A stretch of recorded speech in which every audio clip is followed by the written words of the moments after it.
Sans le savoir, j'ai été très tôt attirée par la mystique chrétienne, celle qui cherche justement cette union profonde et directe avec Dieu. Au-delà de la simple pratique dogmatique de la religion, elle représente le christianisme de ses débuts, ce que certains appellent la voie du Christ ou les disciples de la voie. La mystique chrétienne, c'est cette relation intime avec Dieu, dans la prière, dans le silence, dans la contemplation. C'est se laisser intérieurement transformer par Dieu. Rechercher Dieu partout, mais surtout en faire l'expérience de sa présence, de son amour. Elle n'est pas réservée aux gens qui sont particulièrement pieux ou intelligents. Tout le monde peut en faire l'expérience. Une expérience de la présence de Dieu qui n'est pas réservée aux personnes qui ont un don extraordinaire ou des visions. La plupart des mystiques se démarquent et se manifestent par une croissance dans l'amour, dans la paix, dans l'humilité, dans la charité. La voie mystique passe souvent par 3 chemins. Celle de la voie purgative, où le mystique apprend à se détacher de ses péchés pour se rapprocher de Dieu. La voie illuminative, où le mystique va grandir dans la connaissance de Dieu, dans la prière et dans les vertus. Et la voie unitive, où le mystique va vivre en union profonde avec Dieu. Et où il va chercher à accomplir sa volonté. On voit souvent les mystiques comme des personnes déconnectées de la société, de notre quotidien. Mais je pense qu'aujourd'hui, dans notre vie très moderne, on peut vivre cette relation profonde avec Dieu. On peut vivre dans le monde sans pour autant en faire partie. Certaines femmes en France ont ouvert le chemin à cette voie. Elles étaient contemporaines du Christ et profondément touchées par la parole de Dieu. Dans cet épisode, on parlera des porteuses de lumière, sur les traces des Saintes Marie et de Marie-Madeleine en Provence.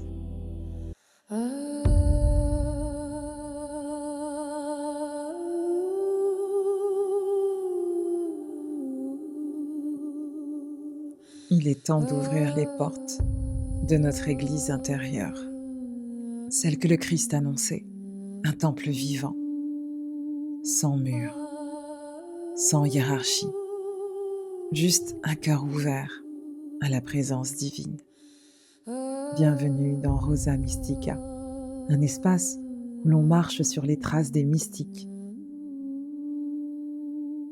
où on écoute la voix oubliée des maris, où on laisse le corps redevenir un temple vivant et l'âme fleurir comme un cantique. Un espace où on relie l'âme, le corps et l'esprit. Bienvenue sous la rose.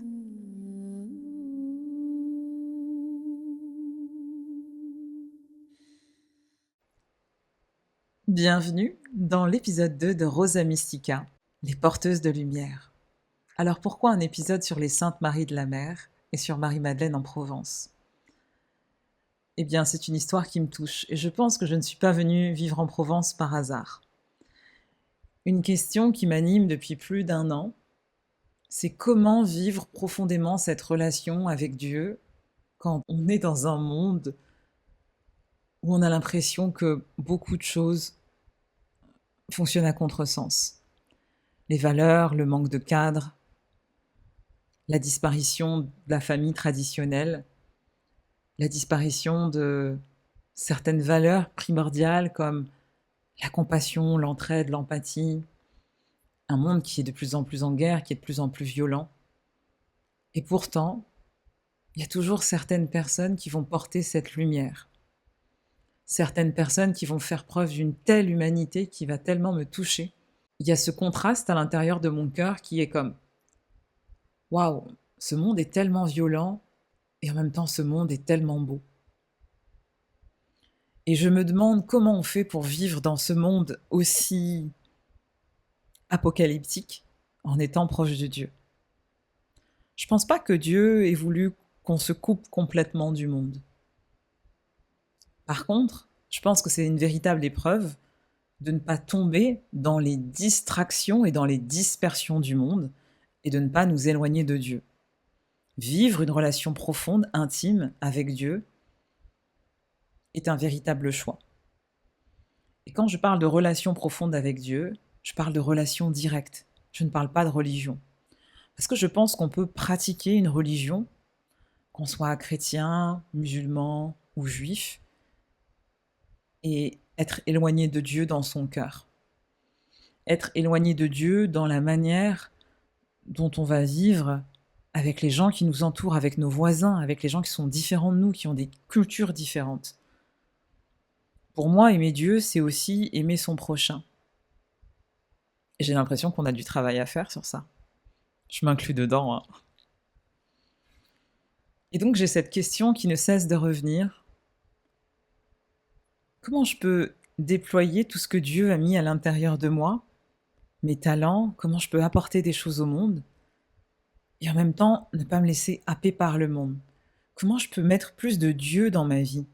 Comment je peux l'inviter à prendre toute la place, afin que sa lumière irradie mon âme, mon cœur, mon corps? Il est certain que je ne l'ai pas trouvé dans le cadre de la religion. J'ai cette relation très particulière avec Dieu où je lui parle, où je le sens me guider. Bon, même si parfois il y a quelques déconnexions. Mais globalement, la connexion 5G fonctionne bien. Et donc, j'ai l'impression d'avoir cette question et de ne pas pouvoir vraiment y répondre. Et je me suis dit, tiens, comment faisaient les gens avant qui avaient cette relation très profonde avec Dieu, les chrétiens primitifs? Et je me suis aperçue que j'étais dans la région où les femmes contemporaines de Jésus, les apôtres, sont venues répandre la bonne parole. Jésus est vivant, Jésus est ressuscité, parce qu'on dit que Jésus est le Verbe, c'est-à-dire qu'il est la parole incarnée de Dieu. Il y a 13 ans, exactement, j'ai été attirée, sans vraiment savoir pourquoi, aux Saintes Maries de la Mer. J'avais pour intention d'aller aux processions réalisées par la communauté gitane, les processions de Sainte Sarah, qui sont très spectaculaires et très connues aux Saintes Maries de la Mer. J'ai regardé les processions, j'ai rencontré les gens là-bas, et il y a une sorte d'effervescence quand on va aux Saintes Maries de la Mer, aux processions gitanes. Il y avait quelque chose en moi qui avait envie d'y retourner, mais hors de ce contexte, avec moins de bruit, avec plus d'apaisement. Et après l'épisode de l'exorcisme, j'ai eu la possibilité de faire un pèlerinage en famille aux Saintes Maries de la Mer et à Tarascon. Et donc j'ai sauté sur l'occasion. Et avant de vous raconter les enseignements que j'ai reçus pendant ce pèlerinage, j'avais envie de vous parler des Saintes Maries de la Mer. Parce que cette histoire est finalement assez peu connue. Et quand j'ai commencé à la découvrir avec plus de profondeur, j'ai tout de suite été interpellée. Dans la tradition provençale, des femmes proches du Christ auraient traversé la Méditerranée pour apporter la bonne nouvelle en Provence, où le christianisme n'existait pas encore, le Christ n'était pas connu. Ce qui est intriguant, c'est qu'aucun texte officiel, donc canonique, ne raconte cette traversée. Mais partout ici en Provence, nous avons des tableaux, des églises, des monuments qui parlent de cette traversée. Il y a des sanctuaires, il y a des pèlerinages, il y a des fervents pèlerins qui entourent les Saintes Maries de la Mer et l'histoire de Marie-Madeleine. Et une mémoire spirituelle qui est toujours très vivante dans la région. Cet épisode, il ne va pas chercher à prouver que la barque est réellement accostée en Provence avec les Saintes Maries. Il va juste poser la question, pourquoi la tradition chrétienne a conservé la mémoire de ces femmes missionnaires alors que les textes canoniques n'en parlent pas? Est-ce qu'on a voulu limiter la parole et l'autorité de ces femmes? Je vous laisse juger. Après la crucifixion du Christ, ses amis, les apôtres, hommes et femmes, ont été persécutés. Tous ceux qui croyaient en lui ont soit été tués, emprisonnés ou chassés. Et un des châtiments qui existait à cette époque, particulièrement pour les femmes, était de les mettre dans une barque sans voile, avec aucun vivre, et de les larguer au large. Et donc on les condamnait à une mort certaine.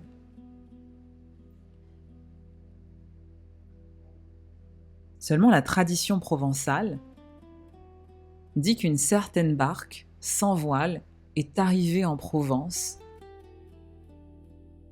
Dans cette barque, il y avait plusieurs femmes, dont les maris des Saintes Maries de la Mer. À l'origine, ces maries sont des myrophores, des porteuses de parfums, des porteuses de myrrhe. Dans les évangiles, on les rencontre pour la première fois, parce qu'elles viennent au tombeau avec des aromates pour embaumer le corps du Christ, pour honorer sa mort. Marie-Madeleine, Marie-Jacobée et Marie-Salomé viennent pour porter le deuil, et finalement elles vont trouver un tombeau vide. Elles repartent en portant la lumière de la résurrection. Ce sont les porteuses de la bonne nouvelle, des femmes qui ont été choisies. Imaginez le symbole, dans une société patriarcale, ce sont des femmes qui découvrent que le Christ est ressuscité et qui ont pour mission d'apporter la bonne nouvelle.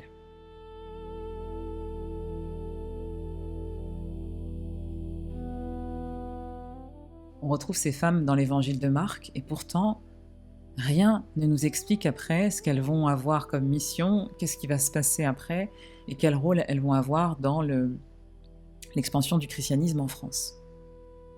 Ça, c'est la tradition provençale qui nous le raconte. Donc cette fameuse barque, dans la tradition provençale, arrive sur les côtes de Provence parce que les disciples de Jésus auraient été chassés de Palestine et ils auraient été abandonnés dans une embarcation sans voile ni rame. Le récit raconte que cette barque, où Marie-Madeleine, Marie-Salomé, Marie-Jacobée, Marthe, Lazare et Maximin et d'autres disciples auraient accosté sur les côtes de Camargue, et que les disciples, arrivés en Camargue, se seraient après séparés. Marthe serait partie à Tarascon, Marie-Madeleine aurait fini sa mission à la Sainte-Baume, Lazare serait parti à Marseille, et les Saintes Maries seraient restées aux Saintes Maries de la Mer. Mais aucun évangile, aucun texte canonique ne raconte cette histoire. Cette traversée appartient essentiellement à la tradition provençale. Ici, on voit des gens depuis des générations et des générations. Il y a des rois qui ont fait des pèlerinages à la Sainte-Baume, dans la forêt qui mène à la grotte de Marie-Madeleine. Et pourtant, aucun texte en parle. L'Église ne va pas démentir. L'Église ne va pas nous dire « cette histoire n'existe pas », puisqu'elle accepte que, justement, il y ait des églises qui soient dédiées au culte de Sainte Marthe, par exemple à Tarascon, de Marie-Madeleine, à Sainte-Baume. On parle aussi beaucoup de Lazare à Marseille. Beaucoup des saints que je viens de vous citer ont des reliques qui sont dans les églises de Marseille. Particulièrement les femmes, qui ont été les premières à apporter la bonne parole. Si aujourd'hui vous êtes chrétien et que vous m'écoutez, la parole du Christ en France a été apportée par ces porteuses de lumière, par Marie-Madeleine, par Sainte Marthe, par Marie-Jacobée, par Marie-Salomé. Et donc moi, c'est toujours quelque chose qui m'a intriguée. Est-ce qu'on essaie de minimiser leur mission ? Pourquoi personne ne nous en parle ? D'ailleurs, la fameuse navette provençale que vous pouvez trouver dans les boulangeries fait référence à cette barque. Navette vient de nave, et la nave qui était la barque, sans voile, comme celle où sont arrivées les Saintes Maries de la Mer. Et donc, à l'origine, on mangeait des navettes pour célébrer ce moment. Et donc j'avoue que j'ai pas la réponse à cette incohérence, mais je vous laisse vous faire votre propre avis. Donc la tradition provençale, c'est pas une preuve historique, mais en tout cas, il y a une mémoire ici qui perdure en Provence, où il y a énormément de pèlerinages sur les Saintes Maries, Sainte Marie de la Mer, sur Marie-Madeleine, sur Sainte Marthe à Tarascon. Et donc ça interpelle. Ce qui m'a profondément touchée également dans la tradition provençale et dans les évangiles, c'est que le Christ était le premier féministe. Il a été le premier à dire aux femmes: quittez vos familles et suivez-moi. Vous n'avez pas besoin de vos maris, vous n'avez pas besoin de vos familles. Vous êtes l'égal des hommes. Et ça, dans une société qui était profondément patriarcale, c'était vraiment très novateur et forcément, ça dérangeait les traditionalistes, les rigoristes et les patriarches et toutes les personnes qui avaient le pouvoir sur les femmes à ce moment-là, c'est-à-dire à peu près tout le monde. Donc Jésus ne traitait pas les femmes comme des croyantes de second rang. Il enseignait aux femmes, il les accueillait avec la parole, il permettait aux femmes de le suivre et les femmes le soutenaient également matériellement dans sa mission. Elles ont été très présentes au moment de la crucifixion, puisque dans les évangiles, on peut lire que les maris étaient aux pieds de Jésus et Marie-Madeleine occupe une place très particulière, puisque dans l'évangile de Jean, le Christ ressuscité l'appelle par son nom, puis l'envoie vers les disciples. Il lui dit: « Va retrouver tes frères, dis-leur, et annonce, j'ai vu le Seigneur. » Donc Marie-Madeleine, dans les évangiles, n'est pas seulement une femme qui est guérie, qui est pardonnée, c'est aussi une disciple, la première des apôtres, l'apôtre des apôtres, qui va transmettre aux autres la nouvelle centrale du christianisme. Jésus est ressuscité. L'Église l'a reconnu aujourd'hui comme l'apôtre des apôtres, mais ça a mis beaucoup de temps. En 2016, il y a eu une célébration liturgique qui a restauré la mémoire de Marie-Madeleine, qui pendant des siècles avait été traitée comme une prostituée. Dans la Bible, il y avait 3 Maries qui avaient été confondues, celle qui avait été sauvée de cette péché, la Marie de Magdala et la Marie de Béthanie. Et ça m'a vraiment interpellée pendant le pèlerinage, parce que comme on parlait des Saintes Maries et de Marie-Madeleine, avec le prêtre qui était présent, je lui ai demandé, mais alors, est-ce que Marie de Béthanie et Marie de Magdala sont la même personne? Non, mais ce sont les différentes facettes d'une femme qui vient nous apprendre dans notre élévation spirituelle que nous aussi, nous pouvons avoir différentes facettes, etc. Les femmes vont être très facilement divisées dans un trait de leur personnalité, mais elles vont rarement être toutes en une. Et là, le fait qu'on se demande pour Marie-Madeleine si c'était vraiment Marie-Madeleine ou Marie de Béthanie, parce que pour moi, c'est pas du tout la même chose quand vous lisez l'Évangile. Je ferai un épisode spécifiquement sur Marie-Madeleine. On peut pas dire, oui, c'était une prostituée, et en même temps, c'était la Marie-Madeleine qui suivait le Christ, et en même temps, c'était Marie de Béthanie, la sœur de Lazare. Non, en fait, c'est pas les mêmes personnes. Aujourd'hui, il y a une partie des exégèses qui disent que Marie-Madeleine, Marie de Béthanie et la prostituée ne sont pas la même personne. Et donc, ce qui est important, c'est que le Christ a considéré les femmes qui le suivaient, et particulièrement Marie-Madeleine. Il ne lui a pas demandé de se taire, il lui a confié une parole que les hommes doivent recevoir. Et ça, c'est très fort, c'est très symbolique. C'est la femme qui apporte la parole. Il n'a pas choisi Pierre, il n'a pas choisi tous ces apôtres hommes pour apporter la bonne nouvelle. Il a choisi une femme. Et c'était particulièrement téméraire dans cette société patriarcale. Et d'ailleurs, c'est ce qui s'est passé après, ça a créé des jalousies entre les apôtres, et leur première réaction, ça a été de ne pas croire Marie-Madeleine. Le problème ne vient pas de la place que Jésus donne aux femmes, il vient de la manière dont l'institution catholique s'est construite par la suite et a été gouvernée exclusivement par des hommes. Ça a été l'interprétation masculine des hommes qui a minimisé l'autorité des femmes dans l'Église. Et si c'est un thème qui vous intéresse, je vous recommande de vous intéresser aux travaux de Dan Soupa et de Sylvaine Landrivion, qui ont étudié la place de la femme dans la Bible, qui ont une vision un peu différente et une interprétation un peu différente. Beaucoup de personnes qui vont lire la Bible, les évangiles, et qui vont observer ce qui se passe dans la tradition provençale et comment on honore ici les Saintes Maries, on se rend compte que la place des femmes, leur intelligence spirituelle, leur autorité spirituelle, leur capacité à enseigner, a été beaucoup moins mise en avant que celle des hommes.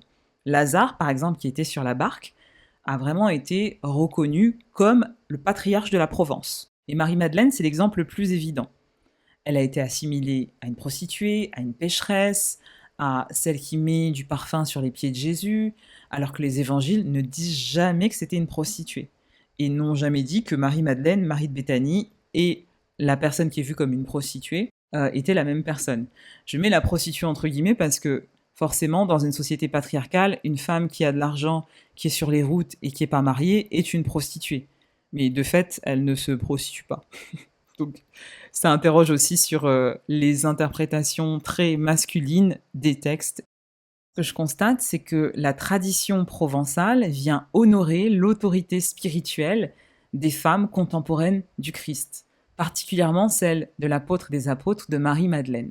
On peut se demander si le patriarcat religieux n'a pas essayé de supprimer ces femmes du récit, et pourtant, leur mémoire spirituelle va être préservée en Provence. Et c'est ça qui est beau. On peut chercher à cacher, à effacer des textes, à effacer des mémoires, mais véritablement, la puissance du message du Christ, dont ces femmes étaient habitées, a été préservée intacte ici en Provence.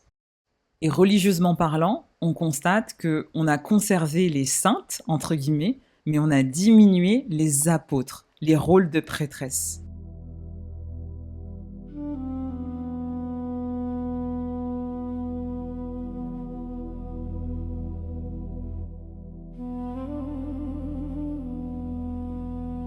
Cette tradition provençale, elle est intéressante parce qu'elle va venir apporter des précisions sur ce que les évangiles ne racontent pas. Qu'est-ce qui se passe après la crucifixion du Christ ? Ici, en Provence, c'est quelque chose de très ancré. Les personnes vont raconter cette histoire, faire des pèlerinages, honorer les maris. Et il y a vraiment comme une opposition entre ce qui est dit dans les textes et le rôle des femmes dans la tradition provençale. Elles sont ici dans la mémoire populaire. On peut les sentir aux Sainte-Marie de la Mer, à la Sainte-Baume. Et ce sont des lieux de pèlerinage internationaux. Il n'y a pas que des Français qui vont là-bas. L'Église a reconnu ces lieux de culte, elle a reconnu ces pèlerinages, elle entretient les sanctuaires, elle reconnaît les reliques. Par exemple, les reliques de Marie-Madeleine, on sait que ce sont les reliques d'une femme palestinienne qui a vécu au 1er siècle, donc une contemporaine de Jésus. Et pour autant, l'Église ne va pas confirmer tous les détails de la tradition. Donc il y a une sorte d'ambiguïté, où c'est comme si l'Église ne voulait pas se mouiller, mais en même temps, elle ne veut pas aller à l'encontre de cette tradition provençale.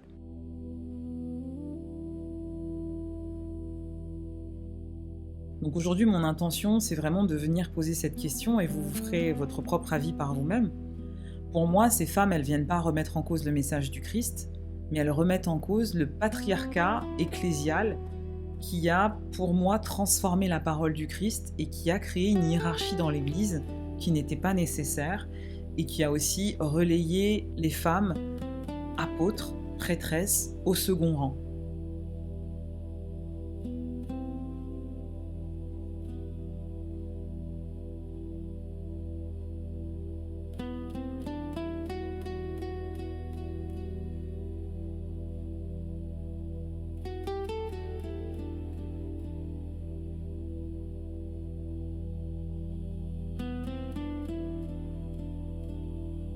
Alors, qu'est-ce que ces femmes peuvent nous apporter aujourd'hui ? Comment elles peuvent être pour nous des exemples de femmes à suivre ?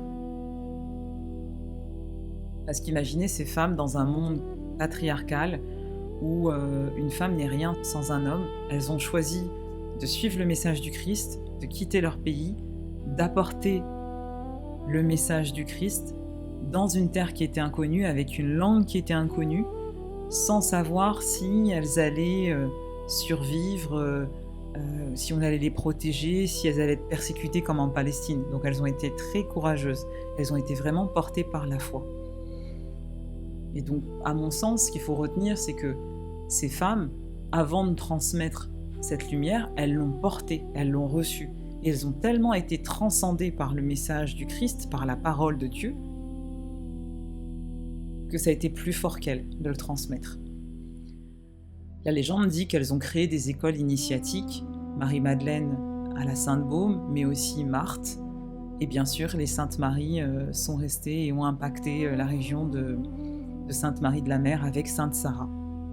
Sainte Sarah est la patronne des gitanes, celle qui avait été prévenue par des anges et qui les attendait sur la rive parce qu'elle savait que cette barque allait arriver. Donc c'est vraiment Sainte Sarah, la patronne des opprimés, qui a su porter secours et trouver un refuge aux Saintes Maries. Donc cette lumière qui a été donnée au Christ à ces femmes, c'est pas une charge en plus, c'est vraiment une mission qu'elles ont reçue du Saint-Esprit. Et c'est ce que la figure des mirophores vient nous rappeler. C'est le geste de soin, c'est le parfum, leur chagrin. Elles savent pas ce qu'elles vont recevoir, mais elles sont capables de changer le cours de l'histoire. Et je trouve que la symbolique des mirophores qui vont au tombeau pour honorer avec ce qu'elles ont de plus cher, le parfum, et qui repartent avec quelque chose d'encore plus grand, c'est-à-dire la lumière du Christ, c'est une symbolique de ce que Dieu attend des femmes sur terre, c'est-à-dire de faire avec leurs propres armes, entre guillemets. On ne doit pas chercher à être les égales des hommes, surtout. Je pense que les femmes ont reçu des missions particulières, les hommes ont reçu des missions particulières, et elles ont deux manières d'impacter qui est différente. Aujourd'hui, la confusion vient de, justement, la confusion des genres. Les hommes pensent qu'ils doivent minorer l'autorité des femmes parce que peut-être les femmes vont leur faire de l'ombre. Et les femmes pensent qu'elles doivent égaler les hommes dans la prêtrise, dans le foyer, dans la vie de tous les jours, parce qu'elles ont été trop longtemps opprimées. Moi, je pense que leurs rôles sont complémentaires et que Dieu a mis dans leurs capacités, dans leurs moyens, dans leur manière d'impacter le monde, qui sont ni moins bien ni mieux, mais qui sont juste différentes. L'important quand on va aux Saintes Maries de la Mer, c'est pas de se dire est-ce que ces femmes ont vraiment été là, est-ce qu'elles ont débarqué dans cette barque sans voile, etc. Moi, j'ai la conviction que oui. Pour moi, la question à se poser, c'est pourquoi les femmes auxquelles le Christ avait confié une parole aussi essentielle que celle qu'il a donnée ont été maintenues à distance des lieux d'autorité de l'Église. Pourquoi on a minoré l'autorité spirituelle des femmes alors qu'on leur a confié une mission qui est essentielle? Et on voit, avec la tradition provençale, que cette mission, elles l'ont honorée. Elles ont apporté la bonne parole. Elles ont évangélisé la France. Et je ferai des épisodes plus spécifiques sur chacune des Maries, sur Marie-Madeleine, sur Sainte-Marthe, etc. Aujourd'hui, j'avais juste envie de poser ce contexte et de poser cette question. Je n'ai pas la réponse, mais je vous invite à vous la poser. Alors peut-être que la barque provençale est une légende. Peut-être aussi est-elle là pour conserver la mémoire symbolique d'une vérité que le patriarcat essaie d'effacer. Les femmes étaient présentes au commencement de la parole du Christ et la parole leur a été confiée. La lumière était le Christ. Il a choisi des femmes pour la porter. Et peut-être qu'aujourd'hui, leur voix continue à traverser la mer pour rappeler aux femmes chrétiennes qu'elles ne sont pas non seulement appelées à servir silencieusement, mais aussi à penser, à témoigner, à transmettre de la parole et de la lumière qu'elles ont reçue aux autres femmes. Si toi aussi tu es une femme qui a été touchée en plein cœur par la lumière du Christ, cet épisode est un rappel pour que tu portes ta voix, pour que tu transmettes ses enseignements, pour que tu témoignes de ce que le Christ a pu faire dans ton cœur et dans ta vie.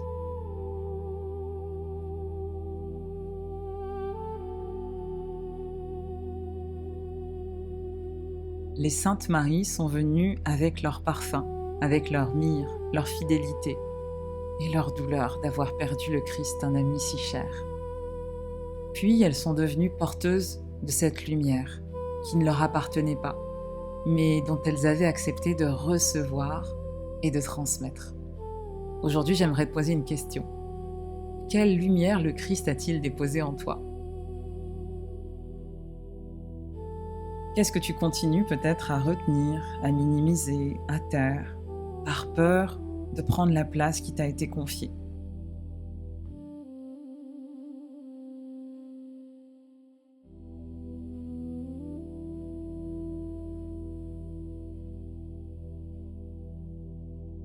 Peut-être que cette lumière, pour se déployer, ne demande pas davantage d'efforts, mais simplement à cesser de la cacher.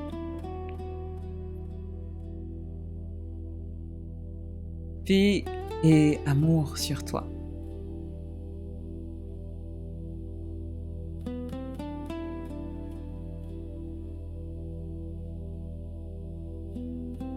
Gratitude infinie pour votre écoute.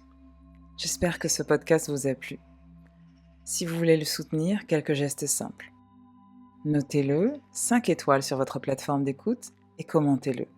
Envoyez-le à quelqu'un qui a besoin d'entendre ce message. Et surtout, abonnez-vous pour être informé des prochains épisodes. Que Dieu vous bénisse, vous et vos proches. Et en attendant le prochain épisode, gardez votre cœur bien ouvert, parce que c'est ce que vous avez de plus précieux.